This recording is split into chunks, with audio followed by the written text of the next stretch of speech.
felt like there was a board that was missing. Well, hey there, welcome back.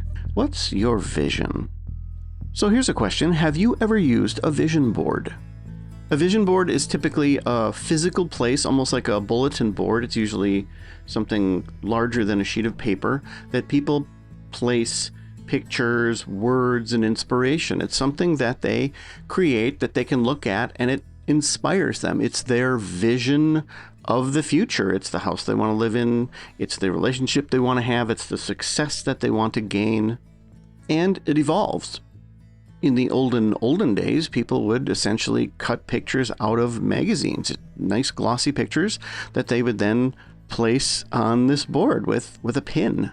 And people still do that, but they tend to be more digital. For example, Pinterest can be a vision board and is probably used like that for most people who have one. Granted, there are people who use Pinterest specifically to sort of gather ideas when they're doing renovations or their nails or what have you. But it's a cool thing, and I see absolutely nothing wrong with it and a lot right with it. The only thing I would say would be wrong is if you just make a big giant square of pretty pictures, but you don't let it really help you to go where you're going. Now, how would a big box of pictures help you go where you're going? Well, let's talk about what the vision board represents. In my book, Because, I talk about monsters and unicorns, which are the faces of us seeking pleasure and avoiding pain based on Freud's pleasure principle.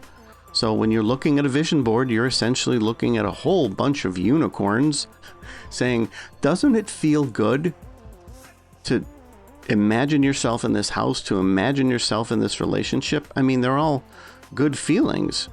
That's what the vision board is. It's about you moving towards the pleasure of having, experiencing, knowing, embracing, and all that wonderful stuff. I started thinking about vision boards when I was looking at my Checkmark app, and if you haven't checked it out, you should, because I built a vision board into it. You can use your camera on your phone, you can upload photos to it, and arrange it on your phone. And it's kind of cool. Mind you, it's a small screen, but it's kind of ever-present, which is cool, and you can look at it on your computer when you get back to your office. I broke the boards down into a number of boards, like relationships and health and so forth. But that got me thinking. I felt like there was a board that was missing. What if you flipped everything around and you made a board of all the things you didn't want? Now, if you literally made a board of the things you don't want, you'd run out of board. Obviously, there's a million things in life we don't want, and there are probably just a few things that we really do want.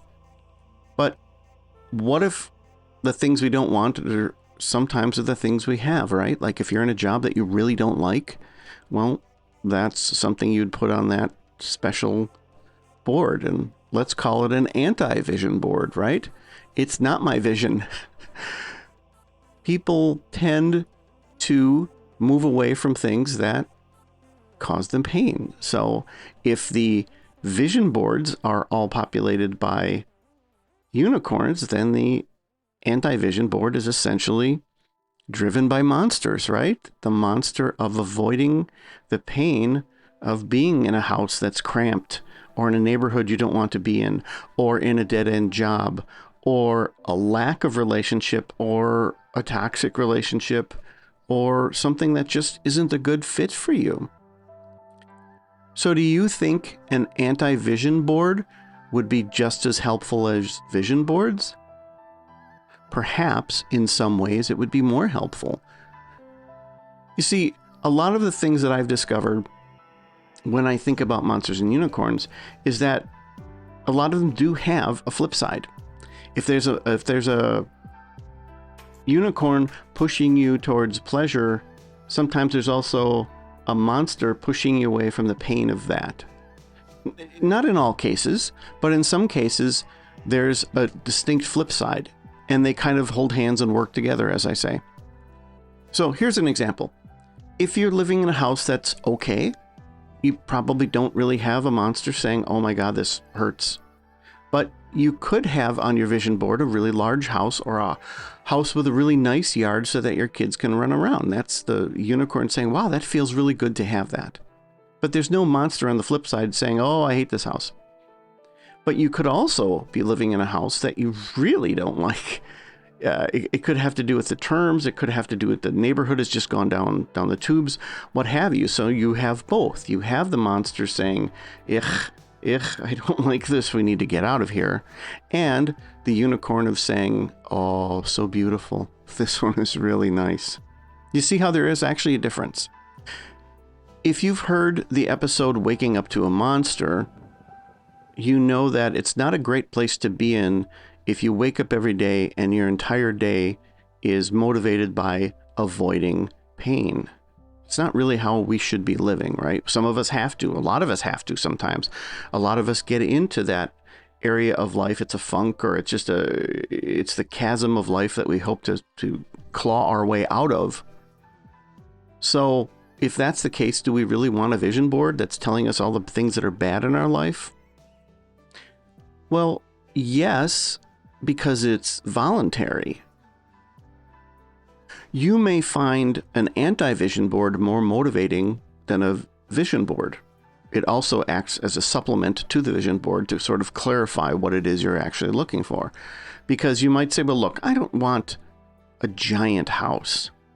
Okay. But I don't like the one I'm living in. Okay.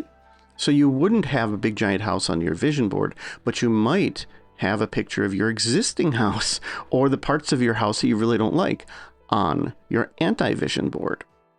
You see, the anti-vision board is a bit more grounded because it's something you're already working with. And sometimes you experience the pleasure of wanting a thing or moving towards a thing, but it feels like you're just trying to reward yourself. And then you have some guilt, and then you have some self-esteem issues that say, well, do I really deserve that? What you're really trying to say is, I don't deserve to have the thing that I have now. And creating an anti-vision board allows you to define the things in your life that you want to change. Let me say that again. Having an anti-vision board allows you to define the things in your life you want to change. Isn't that the baseline? Because if you don't know what you want to change and why, and the monsters will tell you why, then you're not really going to do anything. It's sort of like the difference between someone really making themselves better and having a better life, and somebody being shoved into a candy store and someone says, well, pick 6 things. Well, it's all candy. I don't know. I don't really see the. Do you see the difference? It's a huge difference, especially for people who have a good work ethic, people who have humility. You shove those people into a candy store and nothing's going to happen.